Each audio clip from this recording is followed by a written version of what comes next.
Atenção! Começa agora uma teleaula de História do Ensino Fundamental. Você vai assistir a teleaula de número 30. Bons estudos!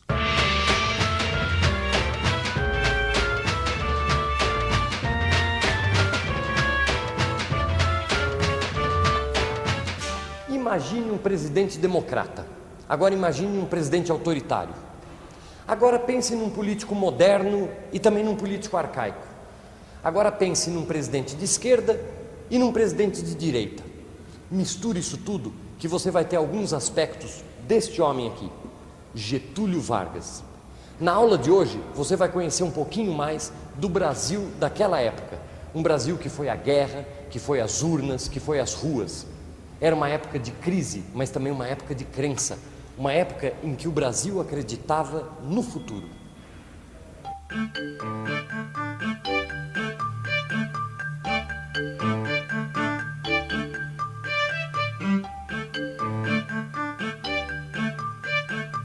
Sabe, Vicente, toda vez que eu pego nessa carteira de trabalho eu lembro do velho. Que velho, teu pai? Não, o pai dos pobres. Pai dos pobres? Mas quem é esse cara aí? Papai Noel? Se você não sabe quem é o pai dos pobres, é o Getúlio, o grande Getúlio Vargas, meu amigo. Grande? É. Mas sempre me disseram que ele era baixinho. Você tá querendo me provocar. Mas eu não vou cair na sua provocação não, viu? Mesmo porque você não entende nada de história, não sabe do valor do Getúlio Vargas, não sabe da importância dele para os trabalhadores do Brasil. Essa é a verdade. Epa, peraí. É lógico que eu sei quem foi o Getúlio Vargas. Ó, eu só não acredito nesse papo furado de pai dos pobres. Isso não acredito mesmo. Ah, é? Pois eu posso provar pra você que ele é o grande pai dos pobres, isso sim. Ah, duvido. Você não vê que isso aí é demagogia? Pai dos pobres? Você precisa ser muito ingênuo pra acreditar nisso, né? O que ele foi um grande ditador, isso ele foi. Vicente, é o seguinte, é só pesquisar um pouco que você vai ver que o Getúlio foi grande. A situação do Brasil nos tempos de Getúlio Vargas era bastante difícil de definir. Por um lado, o trabalhador brasileiro teve avanços notáveis, como você viu na aula anterior. Por outro lado, como você também já sabe, Getúlio se tornou um ditador, perseguiu trabalhadores e usou as conquistas trabalhistas para se manter no poder. Mas a melhor maneira de julgar a aposta de Gil e Vicente é se informando, é lendo e pesquisando o assunto como eles mesmos decidiram fazer. Olha só o que eu estou lendo aqui, olha. Fala sobre a Segunda Guerra Mundial. Aqui diz que as famosas potências do eixo, que eram o Japão, a Alemanha e a Itália, eram governos autoritários. Eram verdadeiros fascistas. E tem mais, hein? Eles queriam dominar o mundo inteiro. Eles intervinham em sindicato, empregavam a violência e, olha, esmagavam a oposição. E, olha, perseguiam os judeus na Alemanha, os homossexuais lá na Itália e por aí vai, meu amigo. Sim. E daí? E daí? E daí que os aliados, que eram os Estados Unidos, a França e a Inglaterra, eram países liberais. E o Brasil entrou na guerra justamente ao lado dos liberais. Então eu te pergunto, se Getúlio era um ditador fascista, por que é que ele teria ficado do lado dos liberais? Me explica. Acontece que eu estou lendo a explicação desse mesmo fato nesse outro livro aqui.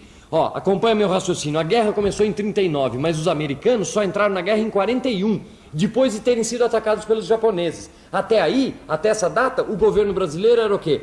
Simpatizante de Hitler, de Mussolini, entendeu? Ele só mudou pro lado dos americanos porque os americanos convenceram o governo brasileiro. E o Getúlio, o presidente Getúlio da época, topou, entre outras, por interesses comerciais, você quer saber? Peraí, que história é essa de interesses comerciais? Me explica. Tá aqui, eu te mostro, ó. Ele chegou pros americanos e disse o seguinte, ó. Aqui. Tudo bem, se vocês emprestarem dinheiro e tecnologia pro Brasil construir uma usina siderúrgica, nós entramos na guerra do lado dos americanos.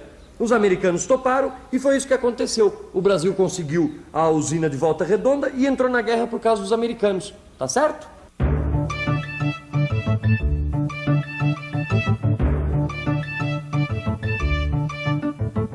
Tá, mas foi melhor pro Brasil ou não foi? Isso pode até ser, mas prova como era esse tal de Getúlio. Ele não tinha era princípios, tá legal? O princípio dele era o bem do Brasil, ó.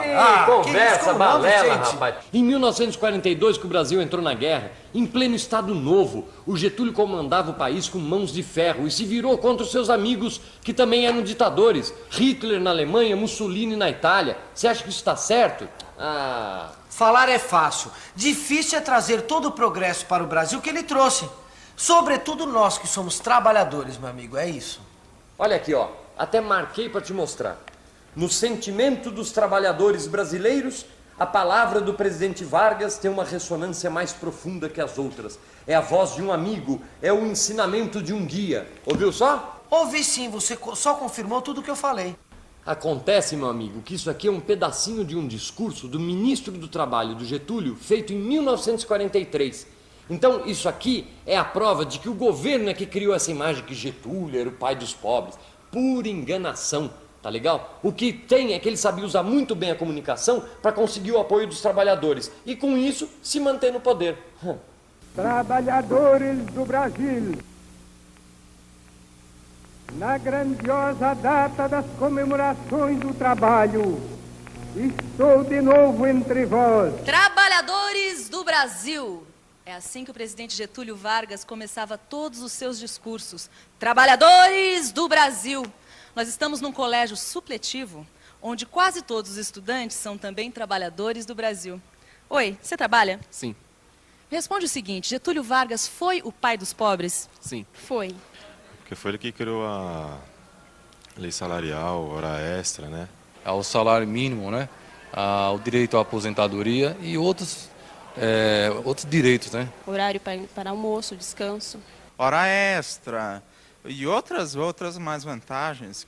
Eu acho incrível que um cara inteligente como você, Gil, acredite nessa história que Getúlio era o pai dos pobres, que ele deu o direito aos trabalhadores. Ora, francamente, direitos se conquistam e com muita luta. Os trabalhadores brasileiros é que conquistaram seus direitos nos sindicatos, nas greves e pagaram muito caro por isso, viu? Apanharam, chegaram a morrer. Getúlio não deu nada pra ninguém, não. Ele era um manipulador, ele usava o povo. Agora, como é que você me explica isso? Como você me explica o amor que o povo tinha por ele? Não era um reconhecimento do seu governo, da justiça social que o Getúlio trouxe para o Brasil? Você não vê que só um político como ele poderia trazer a previdência, os direitos trabalhistas, a implantação da indústria de base? O Brasil, meu amigo, só entrou de verdade no século XX, na modernidade, com o Getúlio. Ah, é? É. E como é que você me explica que assim que acabou a guerra, o povo tirou o Getúlio do poder?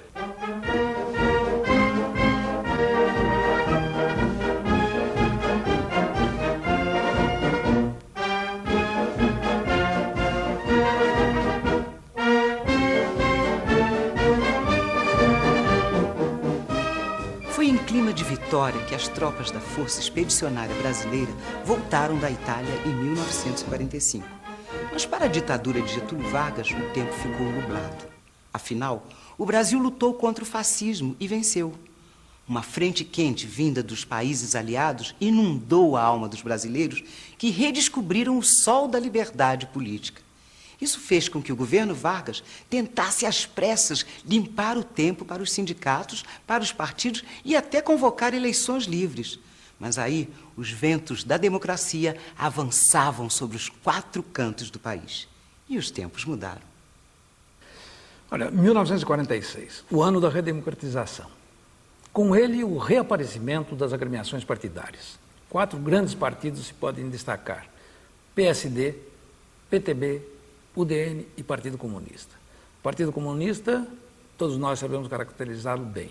O PSD e o PTB unidos em torno da figura legendária do Getúlio Vargas. E a UDN com seu grande opositor e eterno candidato, Brigadeiro Eduardo Gomes. Esses partidos formavam o início de um processo muito importante e que dá o deslanche até 1964. E estes partidos, somados a outros, deram um período que a história registrou como da redemocratização e como uma nova etapa da República Brasileira. Getúlio era a favor do povo, isso sim. Ah, era nada, um ditador. Isso sim que ele era, um ditador. Você insiste em dizer que Getúlio era antidemocrático, pois foi ele que renunciou ao poder em 1945 para convocar eleições. E eu li nesse livro aqui, ó. Nesse livro aqui, olha, Getúlio foi eleito senador e no ano seguinte, 1946, o Congresso elaborou a nova Constituição garantindo o direito de greve e assegurando todos os direitos fundamentais. Foi isso que aconteceu. Isso é verdade, isso é verdade. claro. E o general Dutra, que foi eleito com o apoio de Getúlio, rompeu com ele e fez o quê? Endureceu o jogo de novo, né? Botou o Partido Comunista Brasileiro na ilegalidade, rompeu relações diplomáticas com a União Soviética. Agora, sem dúvida, o governo Dutra teve uma função muito clara: promover a volta triunfal de Getúlio ao poder. Lógico, em 1950 ele foi eleito com quase 50% dos votos. Bota o retrato do velho outra vez, bota no mesmo lugar. Bota o retrato do velho outra vez, bota no mesmo lugar. No seu segundo governo, Getúlio criou a Petrobras e foi considerado um governante nacionalista. Mas foi aí que aconteceu a grande tragédia nacional. O suicídio. Mas ele deixou uma carta impressionante e que foi em agosto de 1954. Eu vou ler para você. Mais uma vez, as forças e os interesses contra o povo coordenam-se e novamente se desencadeiam sobre mim. Não me acusam, insultam, não me combatem, caluniam e não me dão o direito à defesa. Nada mais posso vos dar, a não ser o meu sangue. Meu sacrifício vos manterá unidos e meu nome será vossa bandeira de luta. Eu vos dei a minha vida, agora ofereço a minha morte. Nada receio, serenamente dou o primeiro passo no caminho da eternidade e saio da vida para entrar na história. Me fala agora que o Getúlio não prestava, me fala. Não, ele tinha suas qualidades, não tem dúvida nenhuma. Agora, ele também não era nenhum santo, né, Gil? Você sabe muito bem por que ele se matou. Ele se matou porque o pessoal queria destruir a sua obra. O Getúlio estava fazendo um governo democrático, defendendo o petróleo e a indústria nacional. Ele ainda defendeu os interesses dos trabalhadores e até era apoiado pelo Partido Comunista. E por isso, o pessoal da UDN, que eram seus inimigos, fez aquela campanha toda para destruir o velho. Mas você tem que reconhecer que essa campanha tinha um certo fundamento. O custo de vida estava subindo. A corrupção corria solta. E o chefe da guarda do presidente, o tal do Gregório Fortunato, parece que mandou matar o principal adversário do Getúlio, que era o tenista Carlos Lacerda. E o pior é que acabaram acertando um oficial da aeronáutica. Aí a coisa ficou feia pro lado do Getúlio, viu? É porque os militares exigiam a sua renúncia.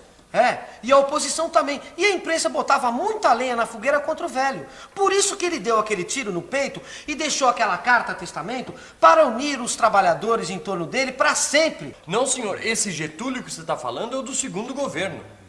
Peraí. Antes disso, o velho já tinha sido ditador, já tinha dado 2 golpes de Estado e já tinha perseguido muitos políticos e trabalhadores com violência e crueldade. O governo Vargas, no final, ali por volta de 1954, 55, está sendo durissimamente atacado, e está cercado mesmo. De um lado, a oposição conservadora, a UDN, que o atacava violentamente, sobretudo através do seu grande porta-voz, que era o jornalista Carlos Lacerda.